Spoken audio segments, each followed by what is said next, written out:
Welcome to the Grow to Amazing podcast number 7. This is going to be a tough one for me to do today. It's been a crazy time in life. It's been a crazy week. I am way behind on my recording as far as this episode is concerned. I'm basically going to record this and publish it and put it out there. And hopefully it makes sense what I'm doing, or what I'm talking about today and where I take this.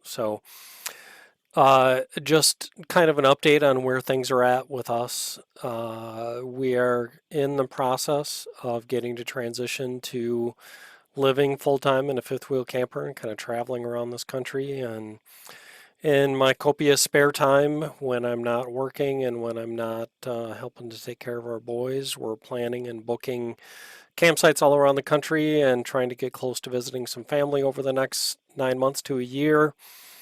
And just making that transition from living in a normal house to living in a fifth wheel camper is exciting. It's awesome, but it's exhausting. And when you also have a 1.5 year old that isn't sleeping at night and or is at least isn't sleeping consistently, and you're dealing with that at the same time that you're trying to do all this other stuff as well as working a full-time job, it just makes life a little bit interesting. And I give it to my all the credit to God and to my wife that we're going to make this battle work, and we're going to make this transition work. And so thankful for family and friends that have stuck with us through all this and that have been there for us through this time.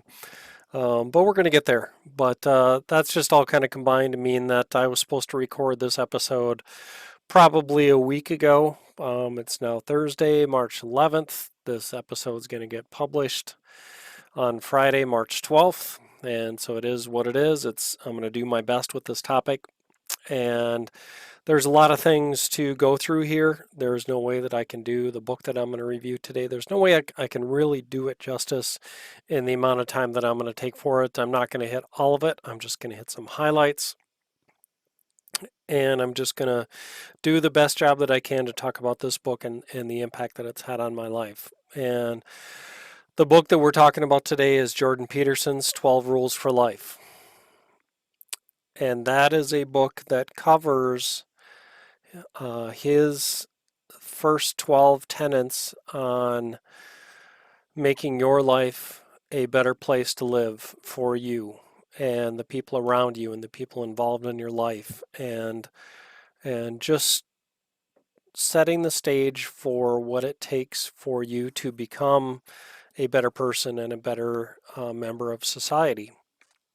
And this book really hit home with me because I think it's a way to take some of that personal responsibility and bring it on yourself, to stop making excuses for some of the things that may have plagued you or gone wrong in your life, and to look at that, take that responsibility inward and use the tenets that are in this book to make a difference, first with yourself and then to push it outward to the people around you and the world around you. There is a lot of this that really touched home because it goes down to my ego, it goes down to my confidence in myself, it goes down to taking care of yourself and dealing with your junk before you try to change the world. And I think that's going to be one of the biggest points out of this, is that I think I tried to make a lot of excuses when I was younger about the things that were happening to me, or just chose not to engage with those things and let them just pass over and happen to me without taking ownership and without taking the lead on what was happening. But then at the same time, I had my ego in there. I had my ego standing in the way of making progress personally and making progress with myself and making progress with finding the right path forward for me and my family. And to an extent, it's got me where I am today. at the same time, part of the reason of doing this podcast is to try to make it something that is can help you avoid having the same thing happen to you in your life. So if you can learn something from my mistakes and the things that I did wrong, that's why I'm doing this. So, I love philosophy. I love reading through things like Dr. Peterson's book, and I am so thankful that he's put it out and that the follow on to it is also out. So, Beyond Order is also out. That's the next 12 rules that were originally a Quora post that Dr. Peterson did, where someone asked, what are some rules for life that we should abide by? And the genesis of that has turned into these two books. And if the second one is anything like the first one, it's going to be life changing for me there as well. That's not to say that Dr. Peterson isn't controversial. He does fit, I don't know that he fits on, if you watch him and you watch him talk, I don't think he fits necessarily anywhere on the spectrum of conservative to liberal, although I think his ideas of individual personal responsibility, I don't know where that fits. I think he's saying things that don't necessarily agree with today's culture. Things like personal responsibility, taking ownership of yourself and your mistakes and fixing them yourself and not depending on the government or somebody else to fix them for you. Standing up with your head held high and finding the confidence within yourself and not being built up by external forces. Those kinds of things. He's been controversial because of some of the things he's refused to do. They started trying to put a gender pronoun law in place in Toronto and in I don't know if it was countrywide in Canada. I'm losing the detail on that for the moment, but it was at least the provincial government of the Toronto area. And I'm gonna get killed by Canadians here, but I can't remember the province that Toronto's in. I'm just drawing a blank on it at the moment. Even though I used to write software for Canada about the Canadian addressing system. So Ontario, what am I talking about? Yeah, the Ontario government tried to put in a law to say that you had to, that it was required, it was hate speech if you didn't use someone's gender pronouns appropriately. And Jordan took that as a slap in the face for free speech. And I'm not here to defend him on that. I'm not here to try to reason my way through his thoughts and his things. There's certainly plenty of videos by him out on YouTube talking about the controversy and talking about his views on it, and I'm not going to fight that battle again. I personally, I'm all for respecting each other, and I will respect anyone, and I probably go further with this than a lot of people would. Of I respect people regardless, or I try to respect people regardless of their attitude towards me and their level of respect towards me. Probably because of the changes, because of my faith, is that I take it a little bit further than normal. But I also try to love people regardless of their feeling toward me and be kind to people and be graceful towards them because I don't know what's going on in their life when they're acting a certain way toward me. And I hope that behavior can get parroted back towards me, or at least come back to roost if I can make someone's day a little bit better if they're having a bad day and treat me wrong. That doesn't necessarily mean that I get to act a certain way towards them just as a payback. So, I mean, I do know that there's a lot of people that consider him the poster child for alt-right, alt-right disrespect for people of the LGBTQ community. And I don't think that that could be further from the truth, because I think if you actually listen to Dr. Peterson and read his book and look at some of the videos that are out there, you don't even have to look under his account to give him credit for it. There are thousands of videos of him making public speeches and things like that under accounts that don't get monetization, where he talks and goes through his theories on life and his theories on the whole controversy he's been embroiled in. I think he just detests society that abdicates personal responsibility and personal growth and introspection, and detests a society that grows towards socialist and communist behavior, because that kind of takes away responsibility from the individual and puts it on society and abdicates any and all reach of that particular individual into the realm of trying to better oneself. His main books that he references would be the Gulag Archipelago, and I think I've got a copy here somewhere. Where are you hiding?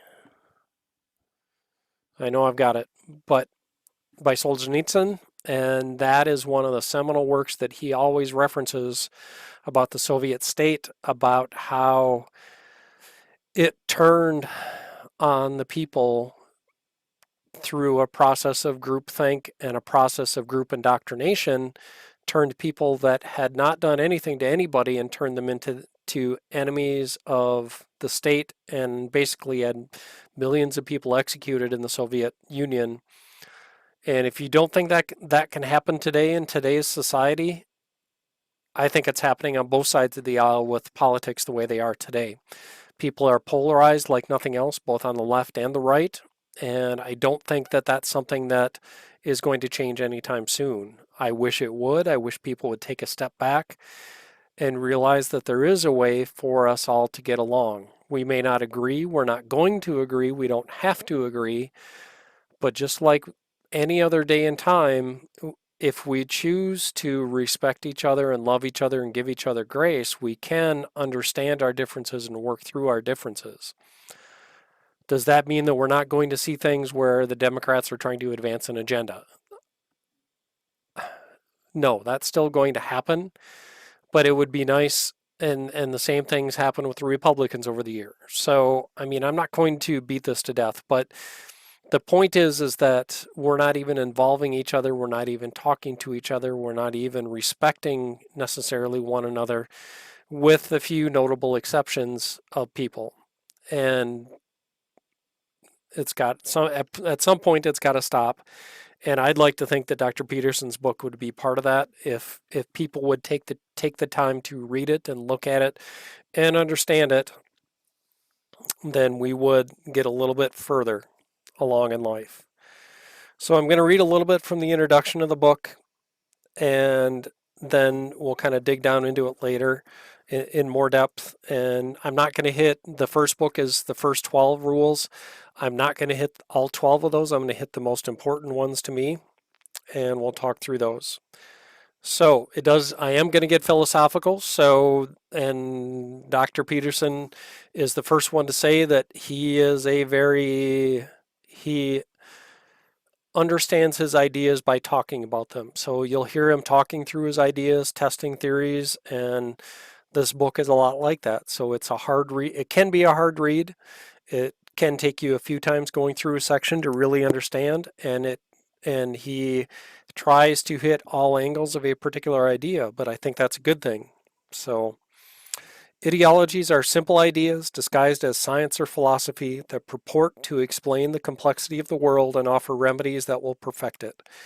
Ideologues are people who pretend they know how to make the world a better place before they've taken care of their own chaos within.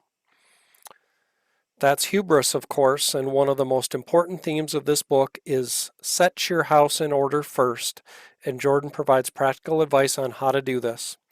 Ideologies are substitutes for true knowledge, and ideologues are always dangerous when they come to power because a simple-minded, I-know-it-all approach is no match for the complexity of existence. Furthermore, when their social contraptions fail to fly, ideologues blame not themselves, but all who see through the simplifications. Another great University of Toronto professor, Louis Fuhr, in his book Ideology and the Ideologists, observed that ideologies retool the very religious stories they purport to have supplanted, but eliminate the narrative and psychological richness. For example, communism borrowed from the story of the children of Israel in Egypt, With an enslaved class, rich persecutors, a leader like Lenin who goes abroad, lives among the enslavers, and then leads the enslaved to the promised land, the utopia, the dictatorship of the proletariat. To understand ideology, Jordan read extensively about not only the Soviet Gulag, but also the Holocaust and the rise of Nazism. So, if there's one thing, if you want to refute Dr. Peterson, you got to do your research. You got to put your time in, understand the underpinnings of the Holocaust, understand the underpinnings of the Soviet system, communism, socialism, and the rise of Nazism. So, if you can't do that, then who are you to throw stones?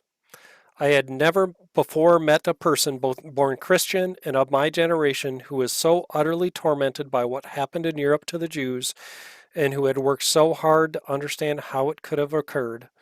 I too had studied this in depth. My own father survived Auschwitz. My grandmother was middle-aged when she stood face to face with Dr. Joseph Mengele, the Nazi physician who conducted unspeakably cruel experiments on his victim, and she survived Auschwitz by disobeying his order to join the line with the elderly, the gray, and the weak, and instead slipping into a line with younger people. She avoided the gas chambers a second time by trading food for hair dye so she wouldn't be murdered for looking too old. My grandfather, her husband, survived the Mauthausen concentration camp, but choked to death on the first piece of solid food he was given just before Liberation Day. I relate this because years after we became friends, when Jordan would take a classical liberal stand for free speech, he would be accused by left-wing extremists as being a right-wing bigot. And this is Dr. Norman Doidge, MD, the author of the book, The Brain That Changes Itself, who's one of Jordan's colleagues. Let me say with all the moderation I can summon, at best, those accusers have simply not done their due diligence. Dr. Peterson was a master at helping students become more reflective and take themselves and their futures seriously. He taught them to respect many of the greatest books ever written. He gave vivid examples from his clinical practice, was appropriately self-revealing, even of his own vulnerabilities, and made fascinating links between evolution, the brain, and religious stories. In a world where students are taught to see evolution and religion as simply opposed, Jordan shows his students how evolution of all things helps to explain the profound psychological appeal and wisdom of many ancient stories, from Gilgamesh to the life of the Buddha, Egyptian mythology, and the Bible. Above all, he alerted his students to topics rarely discussed in the university, such as the simple fact that all the ancients, from Buddha to the biblical authors, knew what every slightly worn-out adult knows, that life is suffering.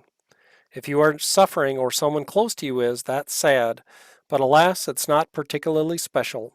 We don't suffer only because politicians are dim-witted, or the system is corrupt, or because you and I, like almost everyone else, can legitimately describe ourselves in some way as a victim of something or someone. Remember, this is the grandson of a Holocaust victim talking. It's because we are born human that we are guaranteed a good dose of suffering. If you look back to what I just talked about when I logged on here, yeah, we've had a pretty tough week, and maybe that's my privilege talking. You know, things could be a lot worse, definitely. Uh, but there's, I'm going to keep going here, otherwise I'll digress. And chances are, if you or someone you love is not suffering now, they will be within 5 years, unless you're freakishly lucky. Rearing kids is hard. Work is hard. Aging, sickness, and death are hard. And Jordan emphasized that doing all that totally on your own without the benefit of a loving relationship or wisdom or the psychological insights of the greatest psychologists only makes it harder. He wasn't scaring the students. In fact, they found this frank talk reassuring. Even if there was never in the depths of their psyches, most of them knew what he said was true, even if there was never a forum to discuss it. Perhaps because the adults in their lives had become so naively overprotective that they deluded themselves into thinking that not talking about suffering would in some way magically protect their children from it. And that's something we really try to do better with our 3 younger boys than I did with my older son.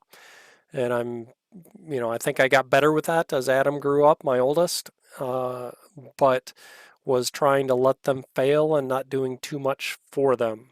And we definitely spend time with our younger boys. If they come up to us and ask, well, how do you think this would work, Dad? Or can you help me with this? It'll be like, well, why don't you try it and see how it works? And I probably have my wife to thank for a lot of that. I don't think I necessarily did a great job of learning that myself, but but it's something we're getting better at because through failing, that's how you learn and that's how you become more resilient and that's how you develop that strength of character that carries you through those tough times of life. And so I think this book is key to that. So he goes on. This is still Dr. Deutsch talking in the introduction. Given our distaste for rules, how do we explain the extraordinary response to his lectures, which give rules? In Jordan's case, it was of course his charisma and a rare willingness to stand for a principle that gave him a wide hearing online initially. Views of his first YouTube statements quickly numbered in the hundreds of thousands. But people have kept listening because what he is saying meets a deep and unarticulated need. And that is because, alongside our wish to be free of rules, we all search for structure. The hunger among many young people for rules, or at least guidelines, is greater today for a good reason. In the West, at least, millennials are living through a unique historical situation. And you could probably say that's even being more true with COVID going on right now.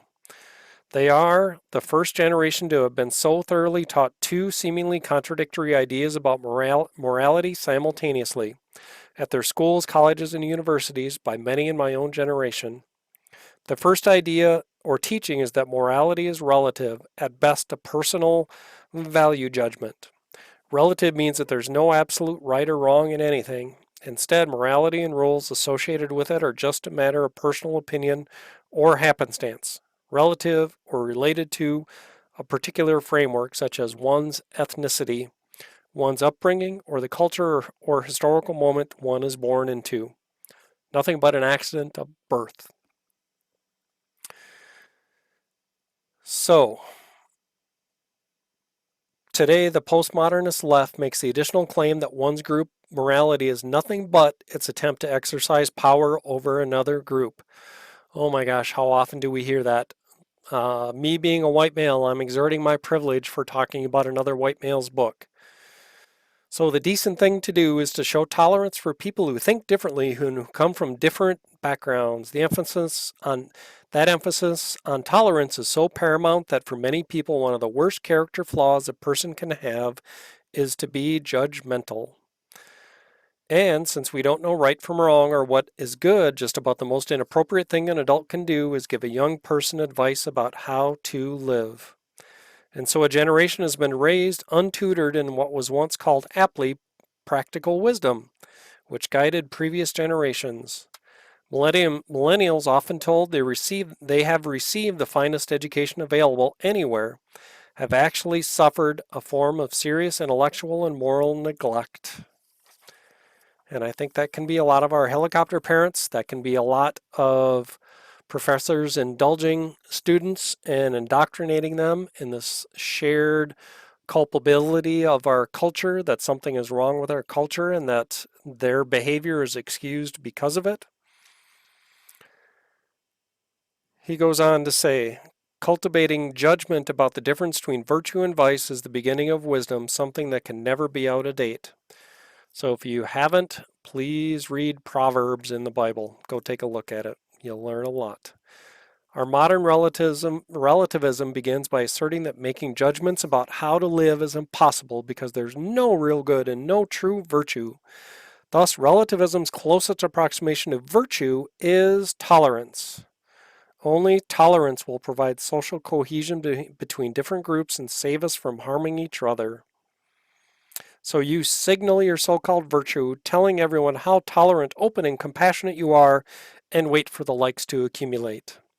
Leaving aside that telling people you're virtuous isn't a virtue, it's self-promotion. It's your ego. Yeah. Virtue signaling is not virtue. Virtue signaling is quite possibly our commonest vice. How many people have posted stuff about how proud they are of themselves for going down to protest this, or to protest that, or to do this or to do that? Why? Yeah. Intolerance of others' views, no matter how ignorant or incoherent they may be, is not simply wrong. In a world where there's no right or wrong, it's worse.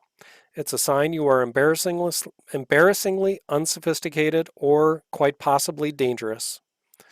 But it turns out many people can't tolerate the vacuum, the chaos which is inherent in life, but made worse by this moral relativism. They can't live without a moral compass, without an ideal or at which to aim their lives.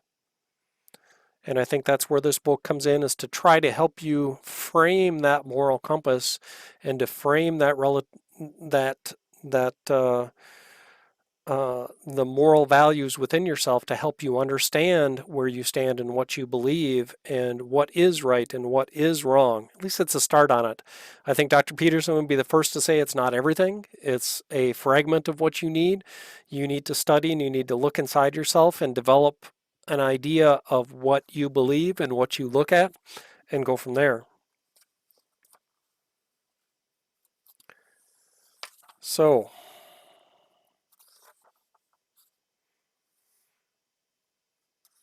let's dive in to introduce the book a little bit from Dr. Peterson's point of view. So that was the introduction by one of his colleagues.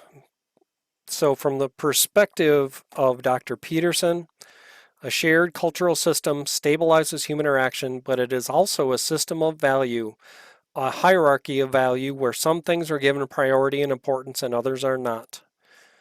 In the absence of such a system of value, people simply cannot act. We experience much of our positive emotion in relation to goals. We are not happy, technically speaking, unless we see ourselves progressing, and the very idea of progression implies value. I'm getting better, so therefore things are better. Things are good. That's a good positive value. Because we are vulnerable and mortal, pain and anxiety are an integral part of human existence. We must have something to set against the suffering that is intrinsic to being, with a capital B. And he uses the term being as it's a very philosophical term, so stay with me here. It's part of the exposure to the ideas of the 20th century German philosopher Heidegger. He tried to distinguish between reality as conceived objectively and the totality of human experience as being, with a capital B, is what each of us experiences subjectively, personally, and individually, as well as what we experience jointly with others. Motions, drives, dreams, visions, revelations. It's also finally something that is brought into existence by action, so its nature is to an indeterminate degree a consequence of our decisions and choices, something shaped by our hypothetically free will. So we must have a meaning inherent in a profound system of value, or the horror of existence rapidly becomes paramount. So, no value, no meaning. And how many people do you see sitting around depressed, playing video games 8 to 12 hours a day, just blah? And I know I've been there enough in my life. It was, to an extent, video games. It was also reading science fiction and fantasy books, and not in a healthy way, but in a way that was a distraction from life and was a way for me to forget about the good things in life.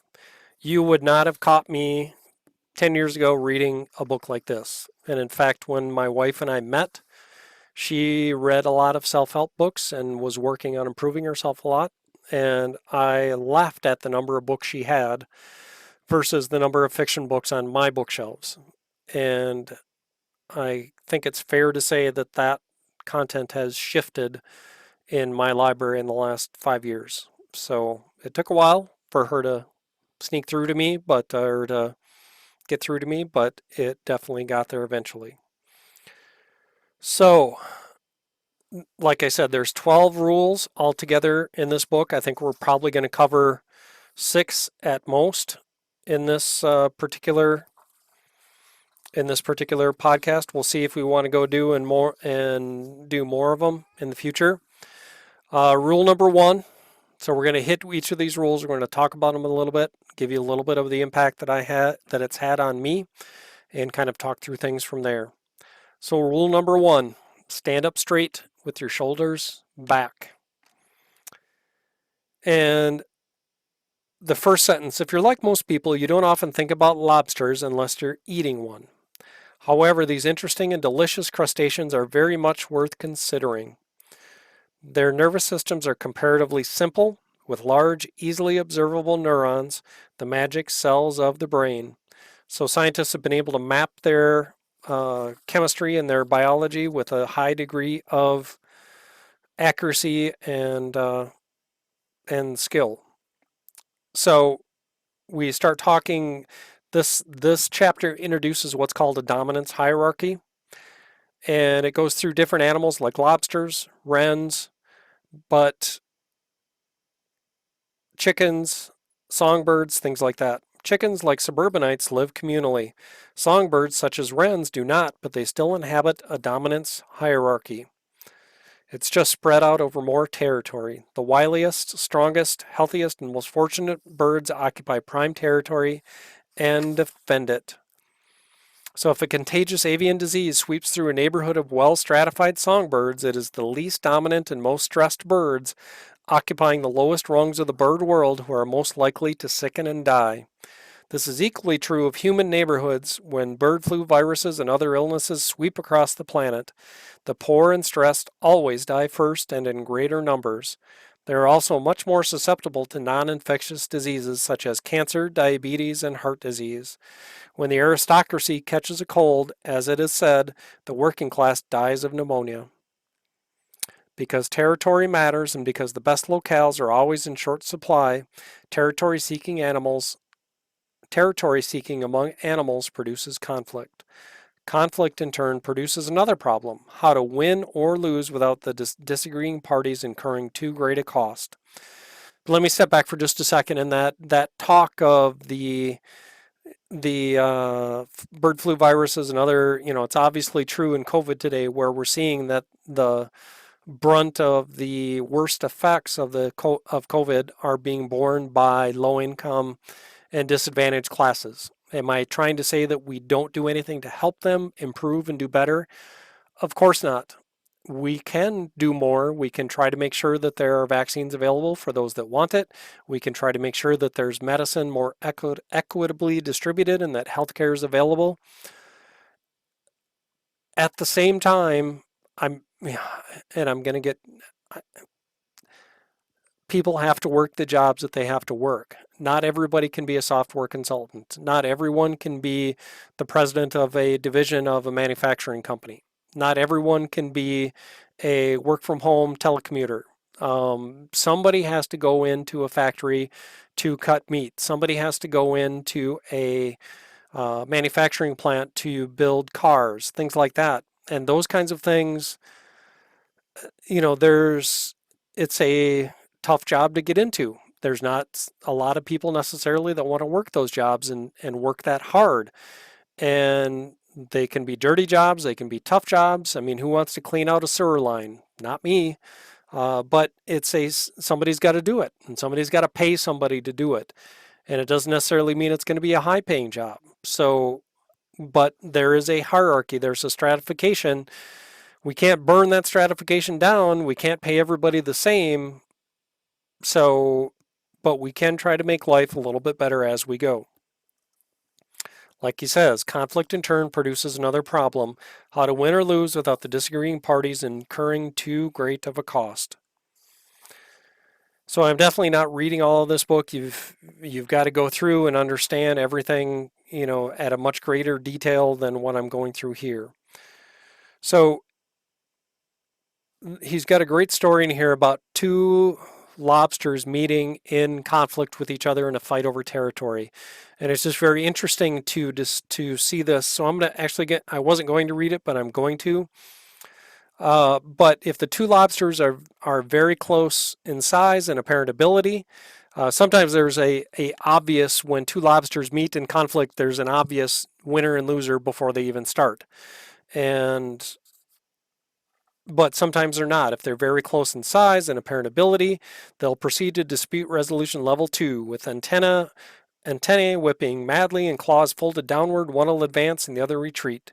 Then the defender will advance and the aggressor retreat. After a couple rounds of this, the more nervous of the lobsters may feel that continuing is not in his best interests. He will flick his tail reflexively, dart backwards, and vanish.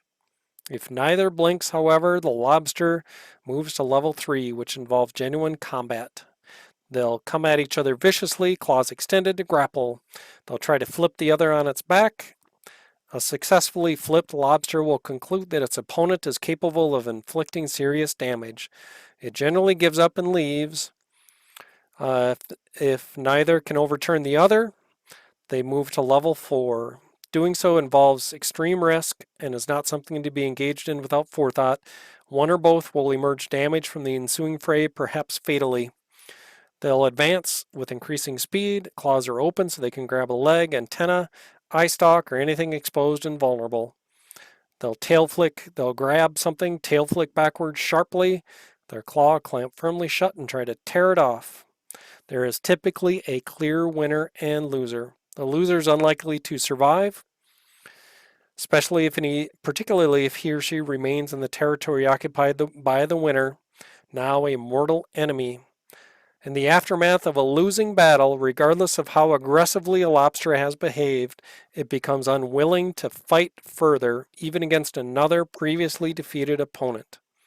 He'll lose confidence, sometimes for days. A vanquished competitor loses. Sometimes the defeat can have even more severe consequences.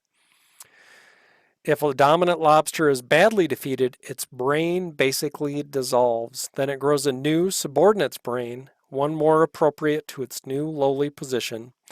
Its original brain just isn't sophisticated to manage the transformation from king to bottom dog without virtually complete dissolution and regrowth. Anyone who has experienced a painful transformation after a serious defeat in romance or career may feel some sense of kinship with the once successful crustacean. And I think I can definitely relate to that based on things like my divorce, when I had to reinvent and rebuild my life from virtually at what I felt at the time was nothing. All the plans and hopes and dreams that I had had for building a family were out the door. There was really nothing there to build from. Yes, I had my son, I still had my job. Things weren't probably as bad as I thought they were, but at the same time, when you see all of your friends, all of your family that you know, and I am talking virtually everybody I know that has married over the last 20 years, 25 years, is still married, 30 years, 40 years. My parents have been married 50 some years. And your divorce comes to a crashing end after less, well, it was far less. It was finalized in 6 years. It was really probably over after four, but 4 or 5. Sorry, 8 years total, but 6 at most. So you have to rebuild from that, and that takes a lot of cognitive pain, a lot of time to recover from something like that. And they usually say it's about 10 years to recover from divorce. And I would, both mentally and financially, probably more financially than mentally, but, it's not easy. And the same thing goes with like losing a job you've done forever. How do you make the transition to do something new and something you've invested yourself in? So, a lobster loser's brain chemistry differs importantly from that of a winner. This is reflected in their relative postures. Whether a lobster is confident or cringing depends on the ratio of two chemicals that modulate communication between lobster neurons, serotonin and octopamine. Now, we definitely still have serotonin in our brains. Uh, Dopamine is probably the other side of ours. But that ratio of those chemicals changes in shellfish to be different if they're subordinate versus a upper, more dominant lobster. So the part of our brain that keeps track of our position in the dominance hierarchy is therefore exceptionally ancient and fundamental, because we have some erroneous concepts we've had in our heads that nature is something strictly segregated from the cultural contexts constructs that have emerged within it. The order within the chaos. Well, this one gets pretty deep. Nature is what selects, and the longer a feature has existed, the more time it has to be selected and to shape life.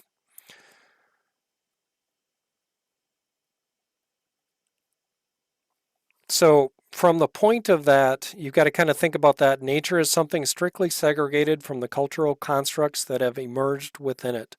So, nature's happening, we're growing, we're changing, we're getting older, we're building families, but cultural constructs can emerge within and around and wrapped around that. So, but that's always balanced between the hierarchy that's around us. And so, but that's something that's been around all throughout time. And I think that's what he's trying to make the point in is that lobsters have been around for hundreds of millions of years. If it depends on, or at least they're as old as this earth, let's say that. And they're as old as any living creature today. And their points of being have been their point of doing this is as simple as you can get, but it's very similar to human beings. How often do you see someone hating life, hating themselves, walking around with their shoulders slumped, looking down at the ground, not looking up, and taking on life with their head held high and their attitude in the right place? This is why, when we are defeated, we act very much like lobsters who have lost a fight. Our posture droops, we face the ground, we feel threatened, hurt, anxious, and weak. If things do not improve, we become chronically depressed. Under such conditions, we can't easily put up the kind of fight that life demands, and we become easy targets for harder shelled bullies. And it is not only the behavioral and experiential similarities that are striking, the neurochemistry is the same. Consider serotonin, the chemical that governs posture and escape in the lobster. Low-ranking lobsters produce comparatively low levels of serotonin. This is also true of low-ranking human beings, and those low levels decrease more with each defeat. But you can change that. You don't have to stay that way. It takes a shift of being, a shift of attitude, and a willingness to look at all of your faults and take them on one at a time. The ancient part of your brain specialized for assessing dominance watches how you are treated by other people. On that evidence, it renders a determination of your value and assigns you a status. Now, should people be treating you with respect and treating you in accordance with cultural norms and not ideologies, I hate that word, but with respect and grace and love? Absolutely. At the same time, we all have this little animal hindbrain that's looking at everything as a competition or comparison with other people.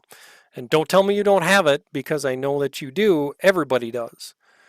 We may fight it. We may have the ability to work around it. We may have the ability to grow and get a stronger sense of who we are as a person, but that is there, and to the best of our ability, we can try to control it, but we're not always successful at that.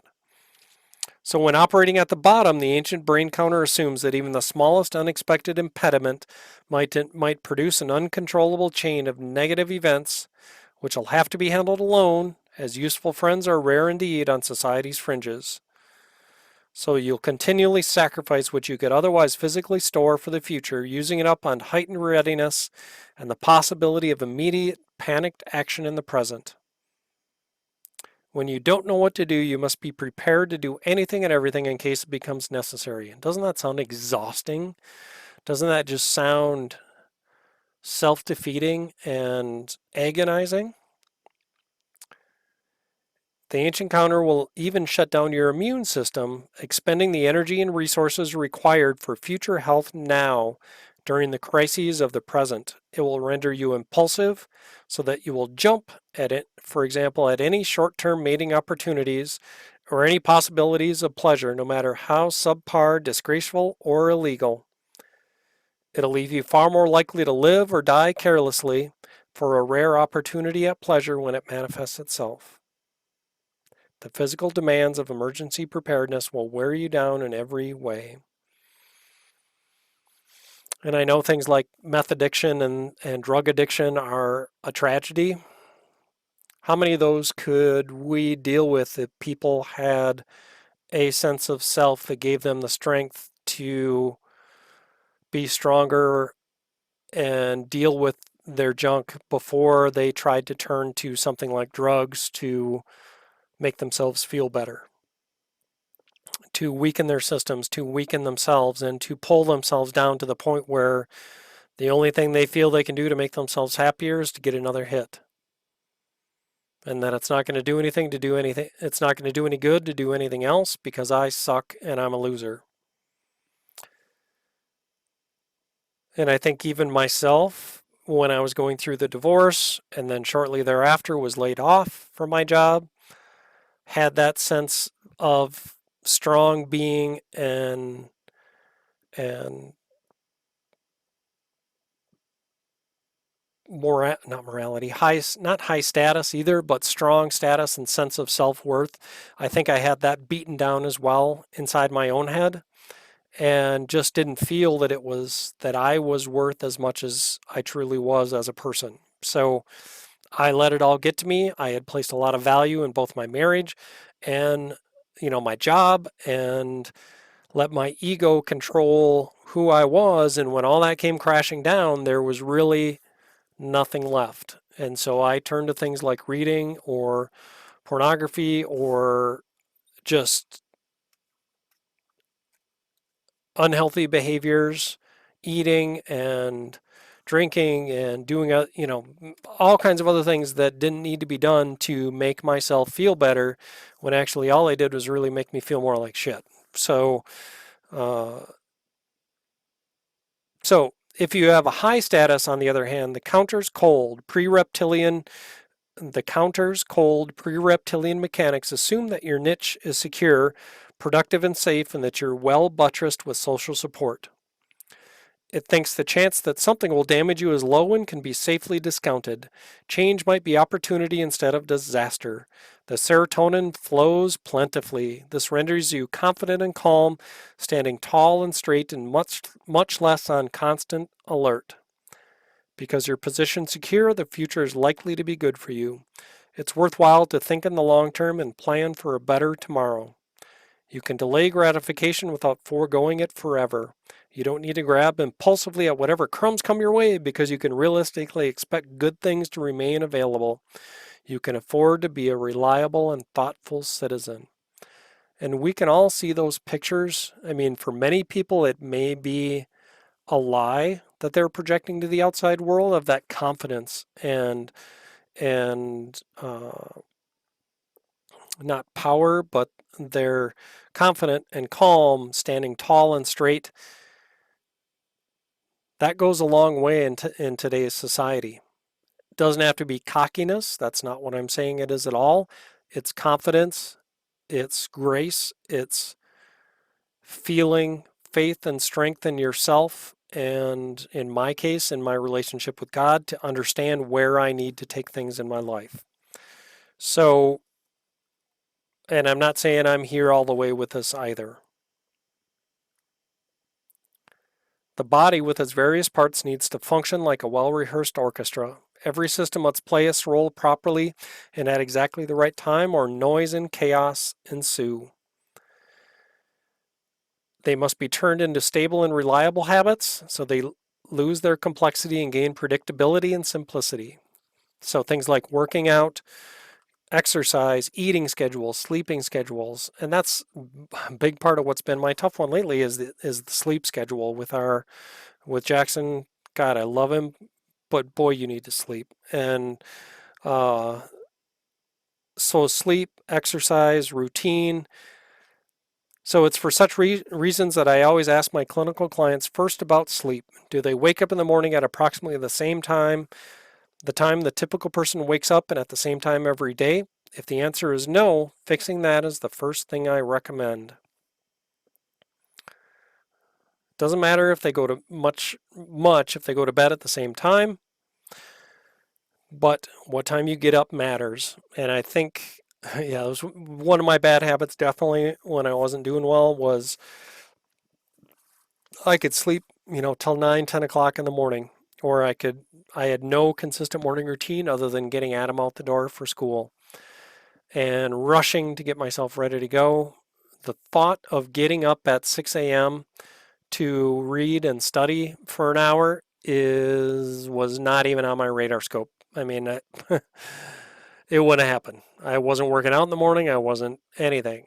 It was sleep and gratification, self gratification of laying in bed and being lazy type things. The next thing I ask is about breakfast. I counsel my clients to eat a fat and protein heavy breakfast as soon as possible after they awaken. Anxious and depressed people are already stressed, particularly if their lives have not been under control for a good while.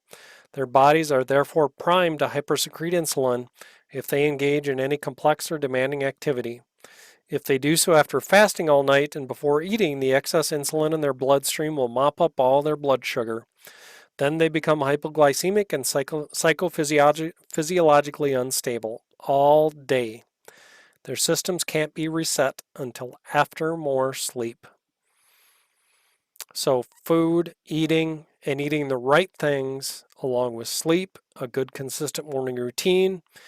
And I think just from my experience these last few years, because it's only been the last few years I've really done well at this, other than when I was doing triathlon training and getting up and working out at 4:30, 5 o'clock in the morning. But I wasn't really realizing what I was doing then. Just, I was getting the workout in, but I wasn't really focusing on the benefits of having that time of the day to get it to kick off my day. I was looking at it from the workouts perspective and not taking a deeper dive into what it meant for me. Other bad habits can also interfere with the counter's accuracy. Sometimes this happens directly, and sometimes it happens because those habits initiate a complex positive feedback loop. Imagine a signal picked up by an input detector, amplified and then emitted in amplified form.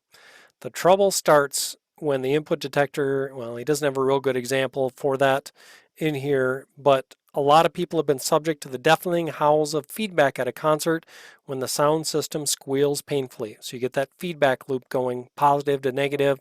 The negative enhances and grows and blows things out. The same destructive loop happens within people's lives. Much of the time when it happens, we label it mental illness, even though it's not only or even at all occurring inside people's psyches. Addiction to alcohol or another mood altering drug is a common positive feedback process. So you can enjoy alcohol, but you can enjoy it a little bit too much. And you can have a few drinks, you can have 6, you can have 8, you can have 12. He has a quick 3 or 4, blood alcohol level spikes, it gets exhilarating, you get on a high, you keep going. It only occurs for a little while, and then you start to go down. You got to keep drinking, you got to keep going, you got to keep drinking more. And before you know it, your blood alcohol levels plateau and start to sink as body begins to produce a variety of toxins as it metabolizes the ethanol already consumed. He starts to experience withdrawal as the anxiety systems that were suppressed during intoxication start to hyper-respond. Continue the warm glow and stave off the unpleasant aftermath, the drinker may just continue to drink until all the liquor in his house is consumed, the bars are closed, and his money is spent. The next day, he wakes up hungover. He figures out, hey, maybe that hangover will be cured with a few more drinks the morning after. But that's temporary. It pushes the withdrawal symptoms a bit further into the future. Then you got to go to work on Monday. Do you drink at work? Do you go out for a few over lunch? Do you have to go out after work to get 5 or 10 drinks every night? Agoraphobia, the fear of going outside, that devolves into panic attacks. If you get too dependent on other people to help you and they're gone, what happens then?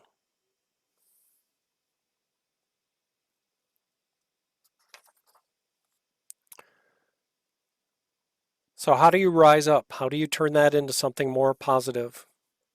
Sometimes our people are bullied because they can't fight back. This can happen to people who are weaker physically than their opponents. It's one of the most common reasons for the bullying experienced by children. But just as often, people are bullied because they won't fight back. This happens not infrequently to people who are by temperament compassionate and self sacrificing, particularly if they are also high in negative emotion and making a lot of gratifying noises of suffering when someone sadistic confronts them. It also happens to people who have decided for one reason or another that all forms of aggression, including even feelings of anger, are morally wrong. Often they're people whose fathers were excessively angry and controlling. Psychological forces are never unidimensional in their value, however, and the truly appalling potential of anger and aggression to produce cruelty and mayhem is balanced by the ability of those primordial forces to push back against oppression, speak truth, and motivate resolute movement forward in times of strife, uncertainty, and danger. So, anger and aggression can be a good thing, is what he's saying. In bad times, they're definitely needed, but they can definitely go the wrong way too. So, if you can bite, you generally don't have to. When skillfully integrated, the ability to respond with aggression and violence decreases rather than increases the probability that actual aggression will become necessary.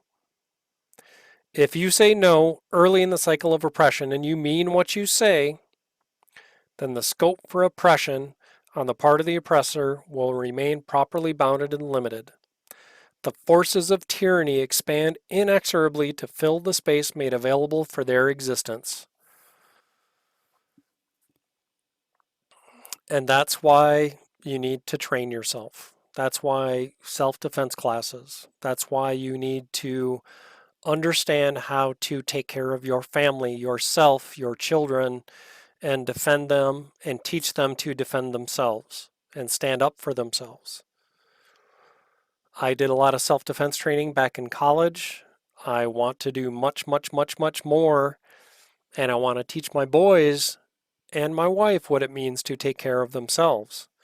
Because, like it says, I love this sentence or sentences. If you can bite, you generally don't have to.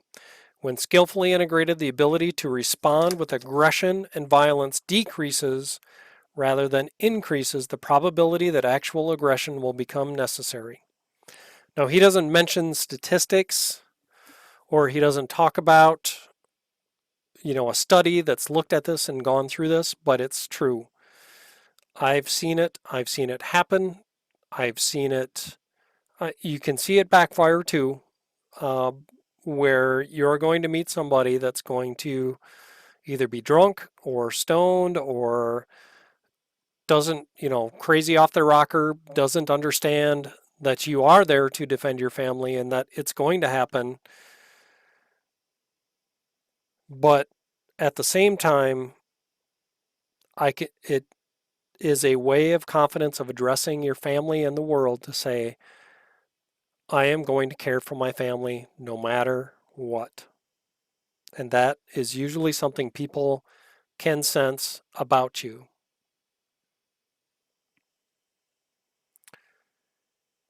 It goes into a lot of discussion of naive and harmless people. Naive people believe people are basically good. No one really wants to hurt anyone else. The threat of force, physical or otherwise, is wrong. Would we like to think these things? Yes. But in today's world and any world, bad things happen to good people. And to say that that's not going to happen to our family because I'm a good person, that's just delusional. When naive people discover the capacity for anger within themselves, they are shocked, sometimes severely. A profound example of this can be found in the susceptibility of new soldiers to post traumatic stress disorder, which often occurs because of something they watch themselves doing rather than because of something that's happened to them. They react like the monsters they can truly be in extreme battlefield conditions, and the revelation of that capacity undoes their world. And no wonder. Perhaps they assumed that all of history's terrible perpetrators were people totally unlike themselves. Perhaps they were never able to see within themselves the capacity for oppression and bullying, and perhaps not their capacity for assertion and success as well. I've had clients who were terrified into literally years of daily hysterical convulsions by the sheer look of malevolence on their attackers' faces. Such individuals typically come from hyper-sheltered families where nothing terrible is allowed to exist and everything is fairyland wonderful. When the awakening occurs, when once naive people recognize in themselves the seeds of evil and monstrosity and see themselves as dangerous, or at least potentially, their fear decreases. They develop more self-respect. Then perhaps they begin to resist oppression. They begin to see that they have the ability to withstand because they are terrible too. They see they can and must stand up because they begin to understand how generally monstrous they will become otherwise, feeding on their resentment, transforming it into the most destructive of wishes.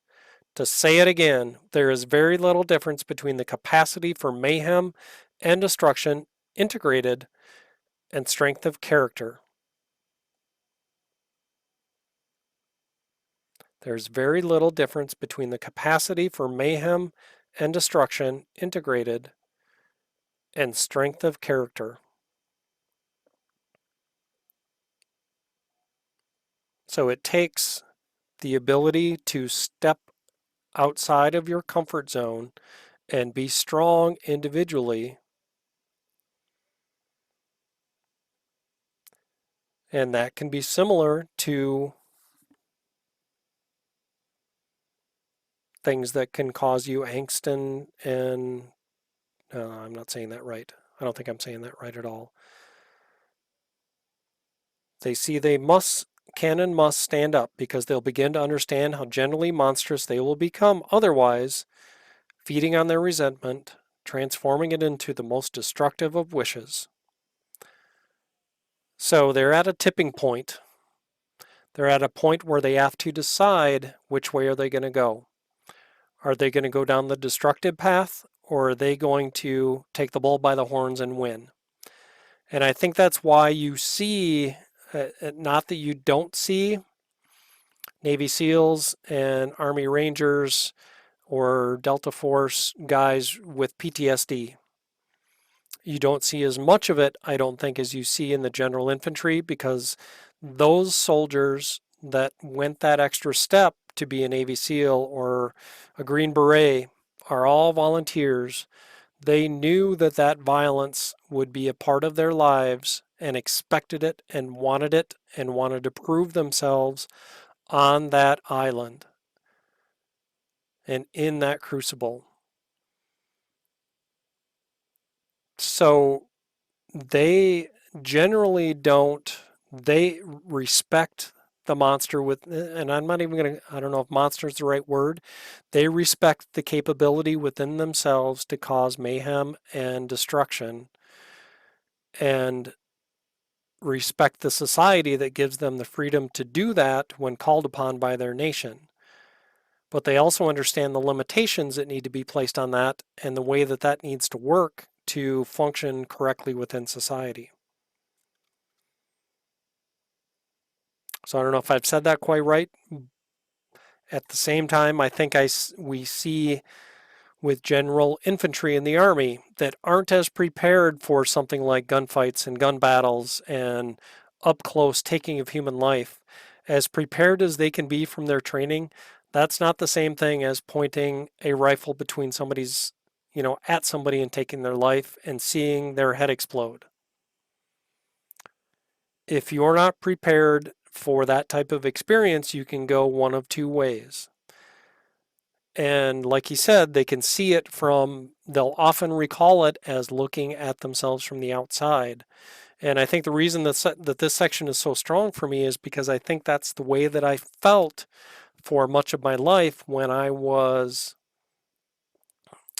struggling with integrating into society and knowing where I fit in and understanding my place and dealing with my ego and my fragility and issues that I had at the time, with my marriage and kids and everything in life and relationships and all across the board.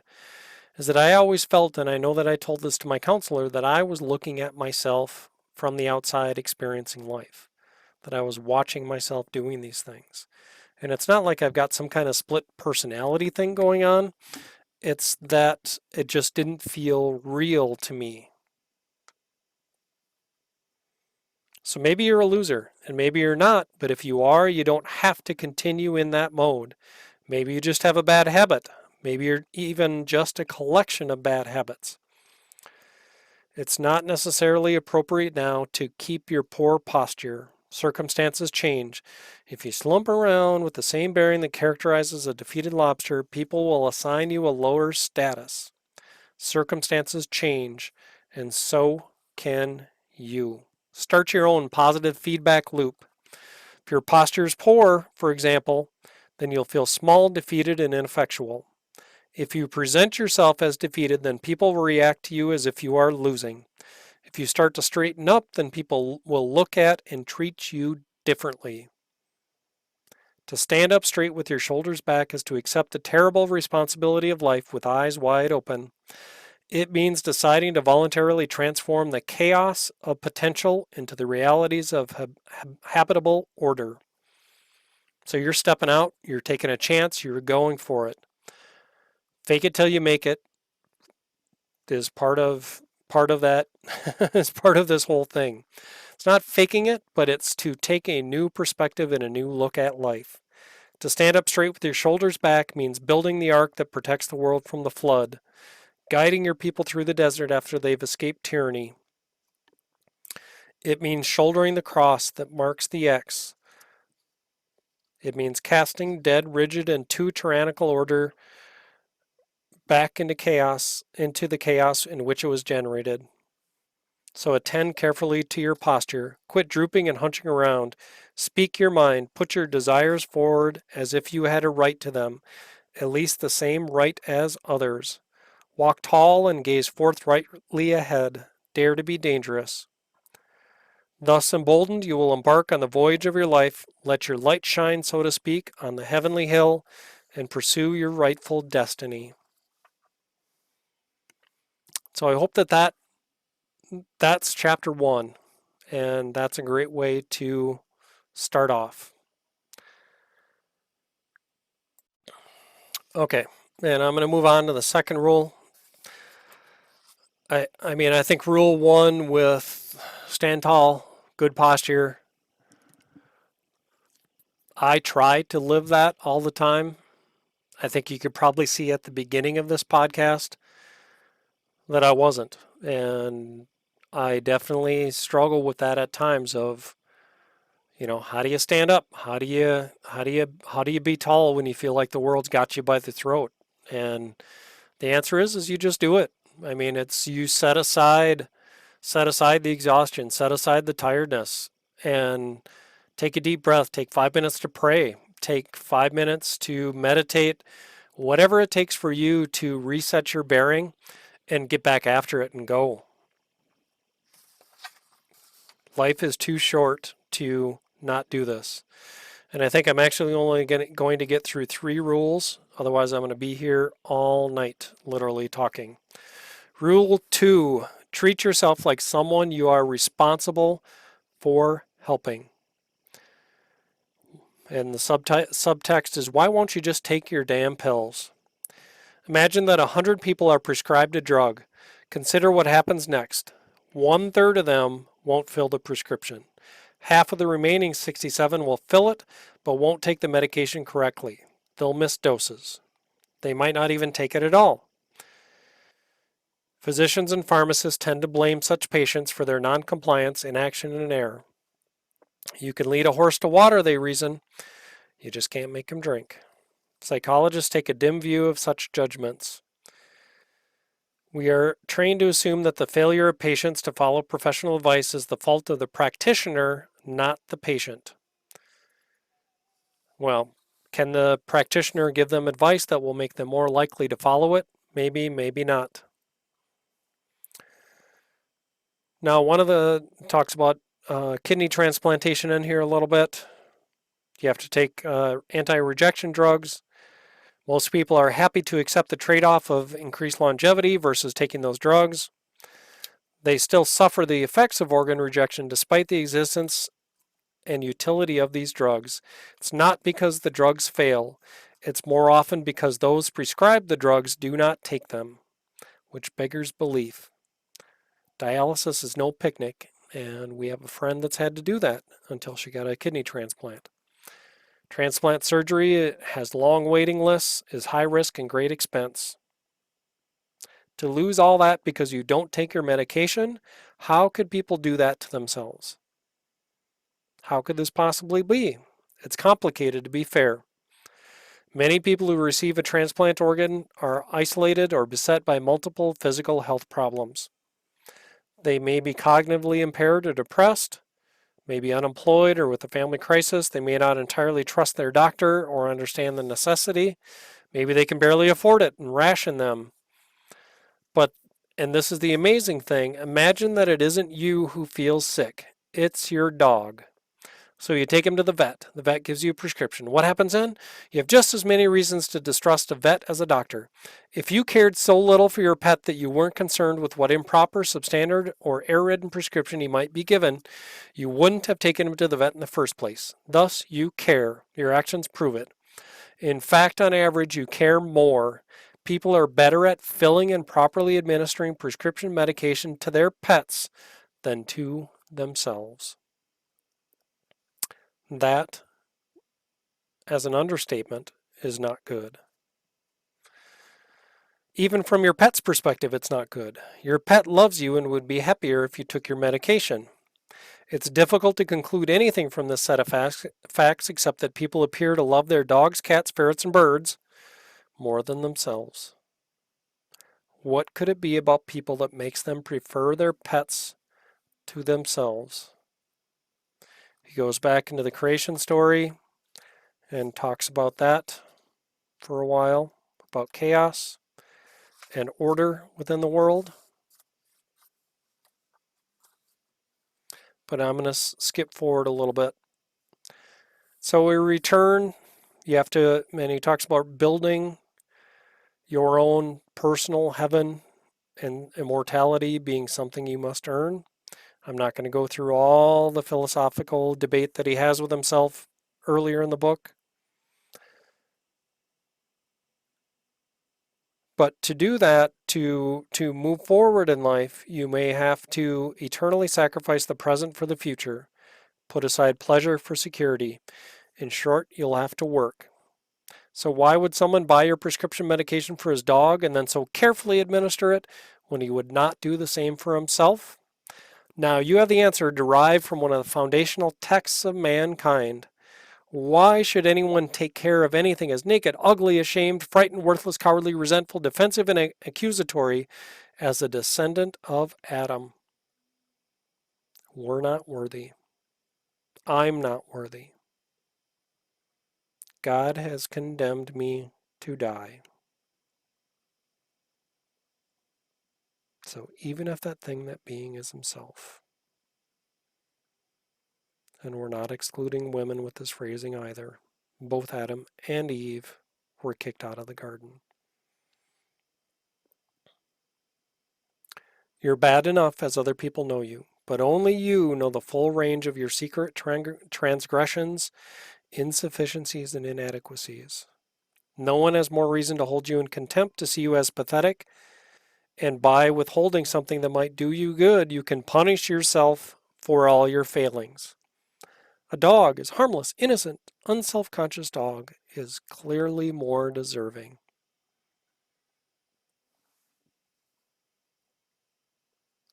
Adam and Eve came to know good and evil when they bit that apple, and they realized that they were evil.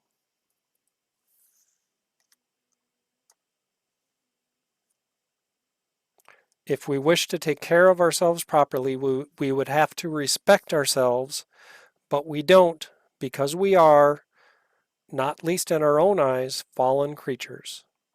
If we lived in truth, if we spoke the truth, then we could walk with God once again and respect ourselves and others and the world. Then we might treat ourselves like people we cared for. We might strive to set the world straight. We might orient it toward heaven, where we would want people we cared for to dwell, instead of hell, where our resentment and hatred would eternally sentence everyone. In the areas where Christianity emerged 2,000 years ago, people were much more barbaric than they are today. Conflict was everywhere. Well, I'm not sure it's not everywhere today. Although human sacrifice, including that of children, was a common occurrence, even in technologically sophisticated societies such as that of ancient Carthage, Rome, competitions to the death.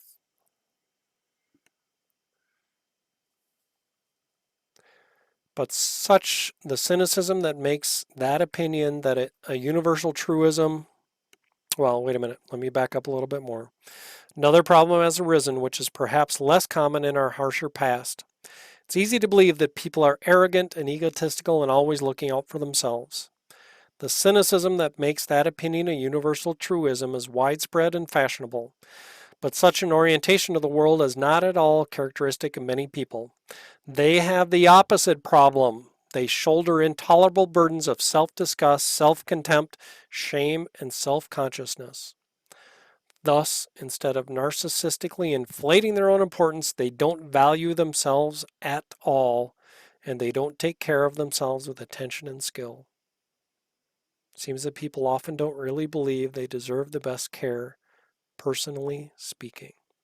But Christ's archetypal death exists as an example of how to accept finitude, betrayal, and tyranny heroically, how to walk with God despite the tragedy of self-conscious knowledge, and not as a directive to victimize ourselves in the service of others.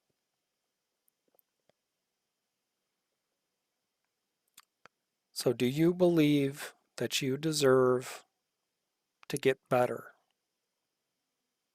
Do you deserve that you believe, or do you believe that you deserve to live a life of success and happiness in this world?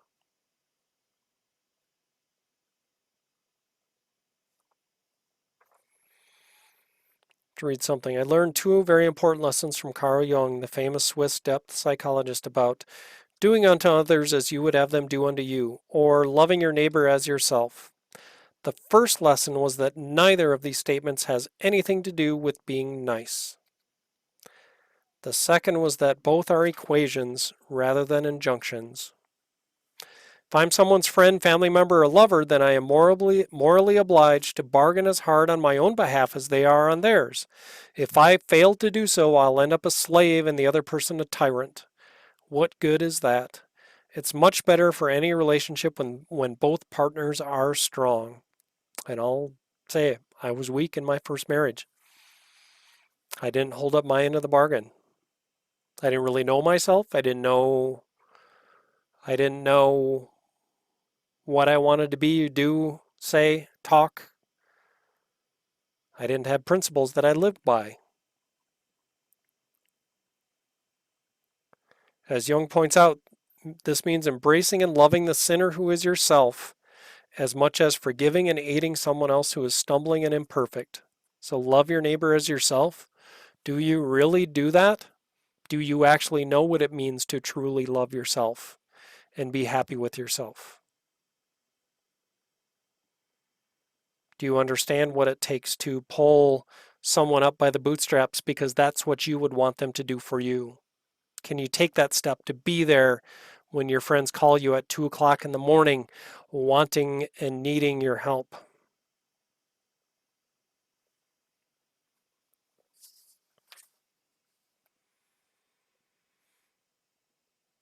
We deserve some respect. You deserve some respect. You are important to other people as much as to yourself. You have some vital role to play in the unfolding destiny of the world. You are therefore morally obliged to take care of yourself. You should take care of, help, and be good to yourself the same way you would take care of, help, and be good to someone you loved and valued. You may therefore have to conduct yourself habitually in a manner that allows you some respect for your own being, and fair enough, but every person is deeply flawed. Everyone falls short of the glory of God. If that stark fact meant, however, that we had no responsibility to care for ourselves as much as others, everyone would be brutally punished all the time. That can't be the proper path forward.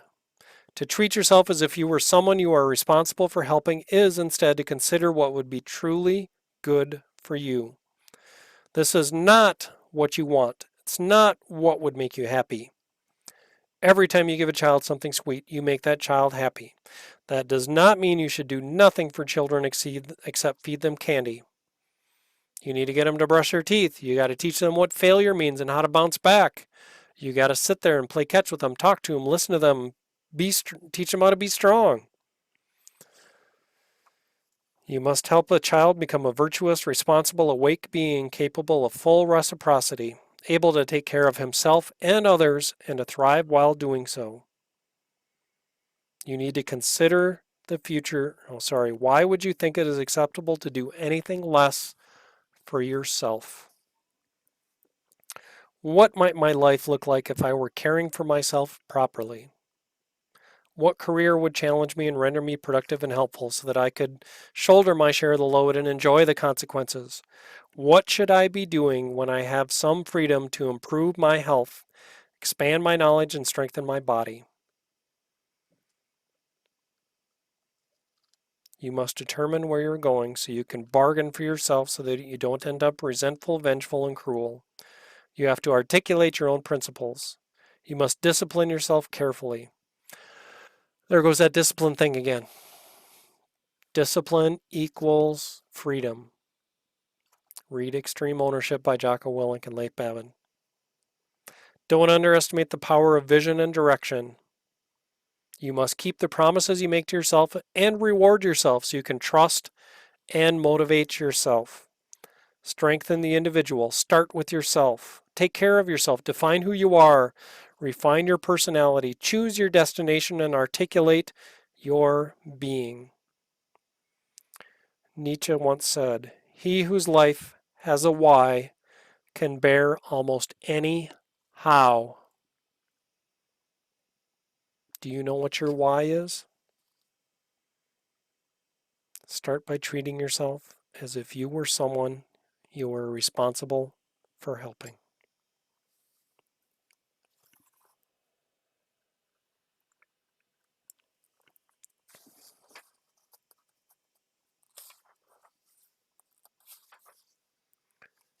And I'm going to skip. I was going to do rule 3, which is make friends with people who want the best for you. And the reason for that is, I don't know, I'm tight on time tonight. And I think this is one that I'll touch at another time, maybe. I just want to say about this one, I'm so thankful for the friends that I do have, even though we don't see each other often enough. Family is one thing, but if you can't find friends that are willing to be there and stand up for you and stand with you through the worst of times, then you're missing out. And so there's a lot of ways to cultivate friends like that. I was fortunate enough to meet many of mine in the college time frame, so I've been friends with them for 30 years now. And I'm so thankful and grateful for that because they've been there through many of the worst times of my life and been there with me. And that's about all I got to say about that. But you have to pick the right friends. And you have to be able to set aside friends that don't want the best for you. Hey, just try this meth one time. One time. The next thing you know, you're in jail for possession and distribution and theft. You have to have a stronger sense of being and a sense of self to be able to stand apart from that. So I'm going to skip to rule 6, and I think this last rule is where I'll end up stopping. Rule 6 is one of the most important rules in this book, in my opinion. I guess that's why I'm talking about it, between this and the first two rules. Rule 6 is set your house in perfect order before you criticize the world.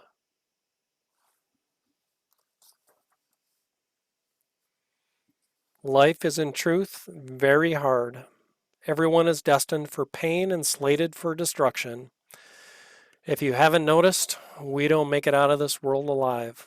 Everybody's going to die at some point. So what are you going to make out of your life? Sometimes suffering is clearly the result of personal faults such as willful blindness, poor decision making, or malevolence.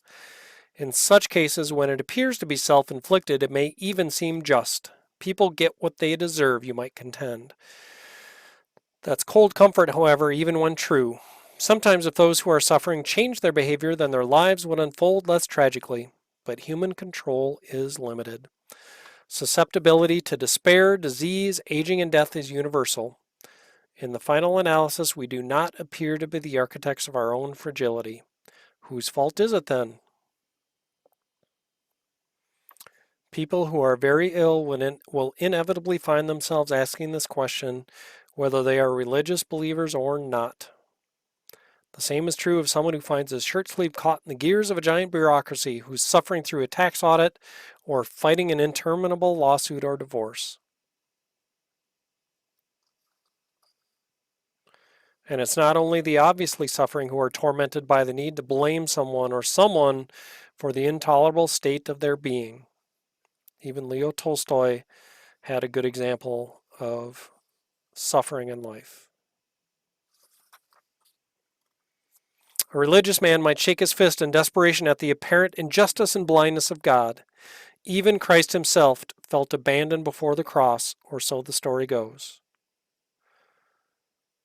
A more agnostic or atheistic individual might blame fate or meditate bitterly on the brutality of chance. Another might tear himself apart, searching for the character flaws underlying his suffering and deterioration. These are all variations on a theme. Why? Why is there so much suffering and cruelty? One of the most vengeful murderers of the 20th century, the terrible Karl Panzeram, was raped, brutalized, and betrayed in the Minnesota institution responsible for his rehabilitation when he was a delinquent juvenile. He emerged enraged beyond measure as burglar, arsonist, rapist, and serial killer. He aimed consciously and consistently at destruction, even keeping track of the dollar value of the property he burned. He started by hating the individuals who had hurt him. His resentment grew until his hatred encompassed all of mankind, and he didn't stop there. His destructiveness was aimed in some fundamental manner at God himself. There's no other way of phrasing it. Panzeram raped, murdered, and burned to express his outrage at being. He acted as if someone was responsible. Same thing happened in the story of Cain and Abel. Cain's sacrifice is rejected. He exists in suffering. He calls out to God and challenges the being he created. God doesn't listen. He tells Cain his trouble is self-induced. In his rage, Cain kills Abel, God's favorite.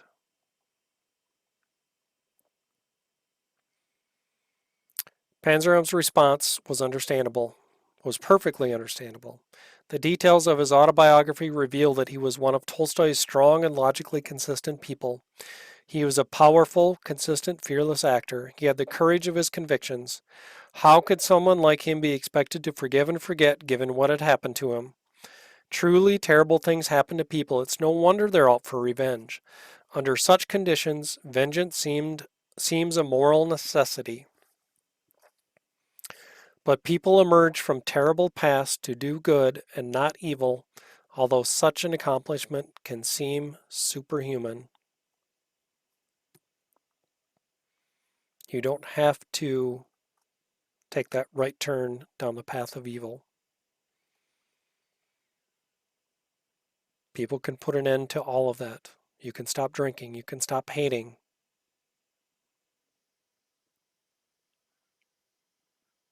You can start to give back to your culture, to your world, to your family. You can decide to be a good person and do the impossible things required to live that way. Dr. Peterson once had a client who didn't have good parents. His mother died when she was very young. Her grandmother who raised her, was a harridan, bitter and over-concerned with appearances. She mistreated her granddaughter, punishing for her virtues, creativity, sensitivity, intelligence. My client then unable to resist acting out her resentment for an admittedly hard life on her granddaughter. My client had a son. She perpetuated none of this with him. He grew up truthful and independent and hardworking and smart. Instead of widening the tear in the cultural fabric she inherited and transmitting it, she sewed it up. She rejected the sins of her forefathers. Such things can be done. And that rings so true with me. And there's so many things in my life that I am trying to do better for my boys than I suffered with through my life. And that is not to say that my parents taught me badly, that my parents did anything wrong.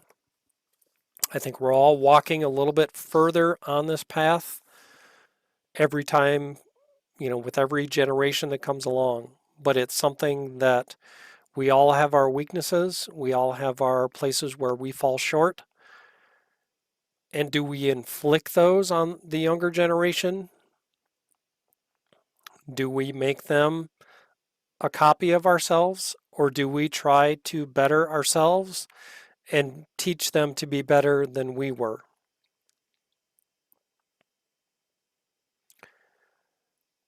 Our pastor at First Free, Pastor Shane Holden, has said this so many times, where he had an alcoholic father who was a sex addict, drug addict, and Shane started out exactly the same way. And I'm hoping to have him on here someday. He's dealing with some health issues right now, but he has decided, and it rang so true with me as part of my path, that it stops now. The sins of the father do not have to be perpetrated onto their sons. We can teach them to be better, and mothers can teach their daughters. It's not respective of either gender, so don't think I'm saying or playing any kind of card like that. But you do not have to perpetuate your weaknesses and problems onto your children. But what does that really mean? That means you've got to deal with them. You've got to do something with them, that you've got to take action and talk and understand yourself and reflect to yourself what your weaknesses are, and then actually do something about them. And that's hard, because it sucks.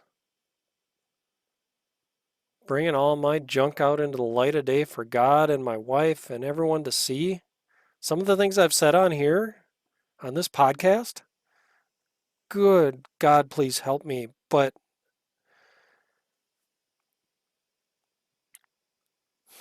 And that was an actual prayer of just help me to understand why I couldn't have done this a long time ago. So I hope you can take that, and that's what this chapter is for, is to talk through, where do you start? And you don't start by fixing your neighbor. You don't start by fixing your boss or your coworker or your children. If you're a mess, You start there. And I don't care what anybody says about Dr. Peterson, but that message to me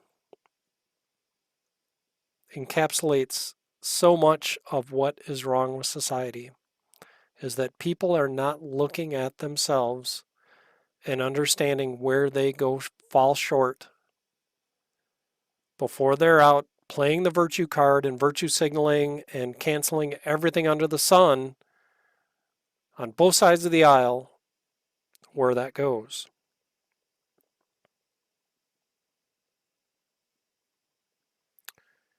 People who experience evil may certainly desire to perpetuate it, to pay it forward, but it is also possible to learn good by experiencing evil. A bullied boy can mimic his tormentors and bully another child. But he can also learn from his own abuse that it's wrong to push people around and make their lives miserable. Someone tormented by her mother can learn from her terrible experiences how important it is to be a good parent. Many, perhaps even most of the adults who abuse children were abused themselves as children. However, the majority of people who were abused as children do not abuse their own children. Abuse disappears across generations. People constrain its spread. That's a testament to the genuine dominance of good over evil in the human heart.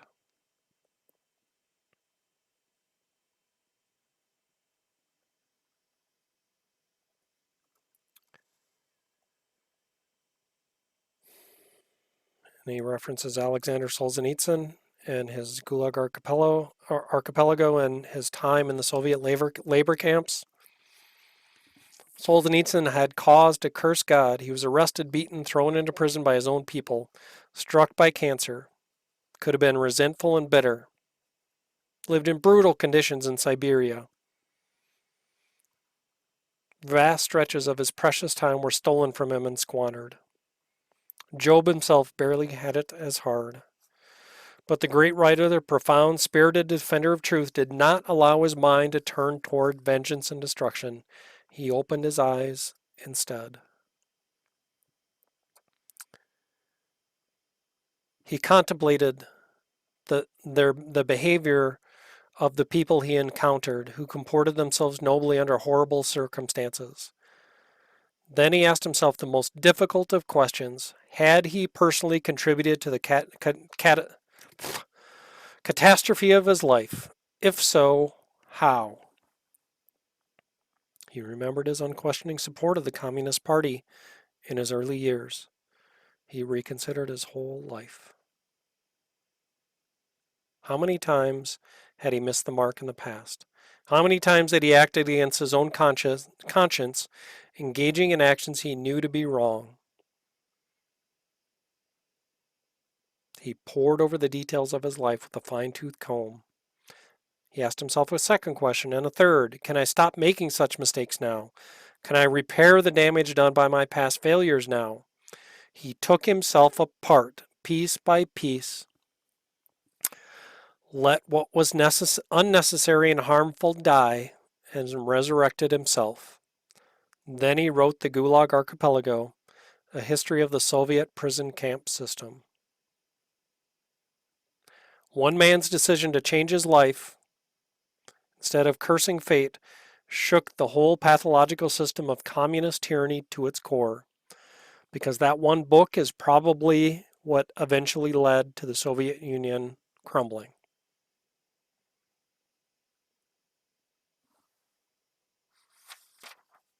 Can you imagine if he wouldn't have turned his back on the bitterness and hatred and agony of his life?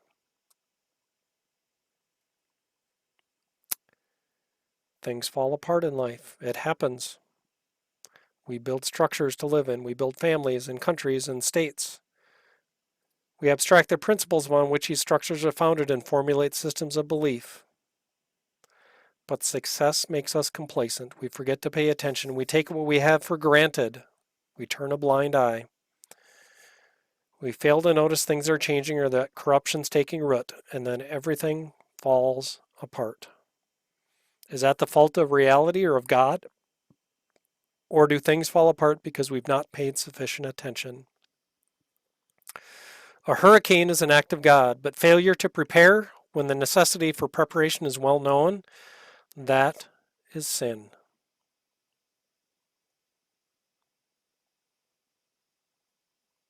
If you're suffering, well, that's the norm. People are limited and life is tragic. If your suffering is unbearable, however, and you are starting to become corrupted, here's something to think about. Have you taken full advantage of the opportunities offered to you? Start small. Are you working hard in your career, your job? Are you letting bitterness and resentment hold you back and drag you down? Do you have habits that are destroying your health and well being? Are you truly shouldering your responsibilities? Are there things you could do that you know you could do that would make things around you better? Have you cleaned up your life? If the answer is no, here's something to try. Start to stop doing what you know to be wrong. Don't waste time questioning how you know what you're doing is wrong if you're certain that it is.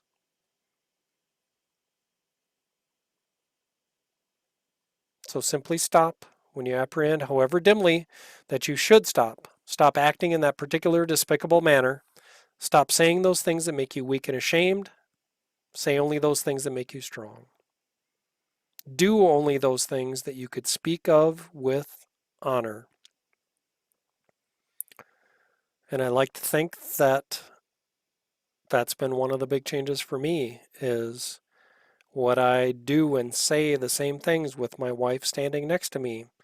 Would I be searching on the internet, looking at the things I'm looking at if my wife were standing next to me? Do I have anything to hide? Our finances have been integrated since we got married. We have no financial secrets from each other. How many of you can say that that's true?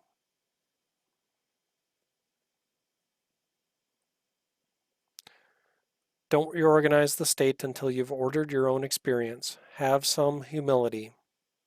Don't blame capitalism, the radical left, or the iniquity of your enemies. If you cannot bring peace to your household, how dare you try to rule a city?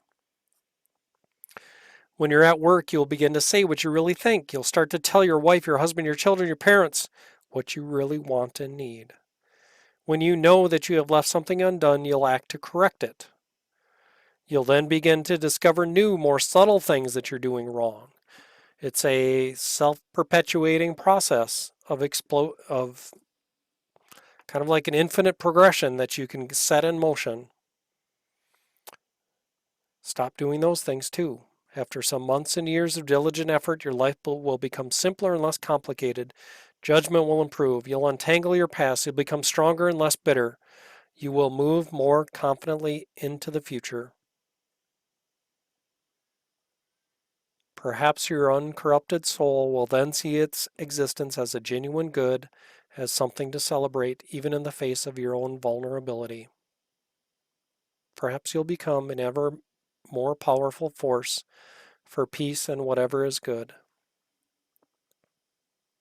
Who knows what existence might be like if we all decided to strive for the best? Set your house in perfect order before you criticize the world. So do that with setting your ego aside, with grace and humility, with God or your deity in support of you to understand where you need to take it.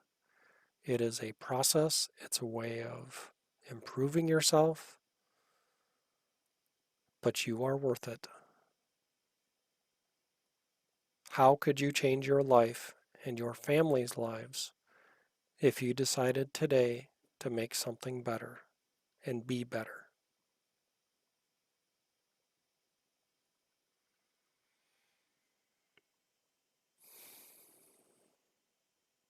That's all I think I've got to say about that. That's 3 out of the 12 rules in 12 Rules for Life. Those are the 3 that hit me the hardest. And I hope that you got something out of this time. It has helped me. It's reinforced things I knew, but it's also given me a new perspective on the path that I was exploring. And I think that that's probably the best part about this altogether is understanding what else there is to explore within myself to make things better. It may have taken me a while to get here, but it's never too late to start. So I hope that you take the time this week. If you don't want to buy this book, that's certainly your choice, but at least take the notes from this podcast or something and make a difference in your life. So, what I'd like to challenge you to do this week is to make a list of 10 ideas that you could do. I don't care if it's going through your desk and cleaning the papers out and throwing out that doesn't need to be there. If I showed you my desk right now, I'm slowly working on that myself. What little things, what big things, what path can you start to walk to make your life better and not shortchange yourself or your family by fixing? You can be better. You deserve to be better. I know I deserve it. I know God loves each and every one of us out there. And so I'm going to send blessings out to all of you that are listening, that made it this far. I know I was talking for quite a long time here, and I'm thankful to my wife for giving me this time to record and to do this. She is an absolute blessing in my life, and we have a synergy and a marriage that I am so happy for because it has made all the difference in my life. And I can't tell you how much that love and support has meant as we've walked this journey, as I've walked my journey. So I hope you can find something like that, but I just want you to know you are worth it. You are worth the effort of improving yourself and being more positively a part of this world. So thank you for listening. This is Tony Mays for the Grow to Amazing podcast. I'm out.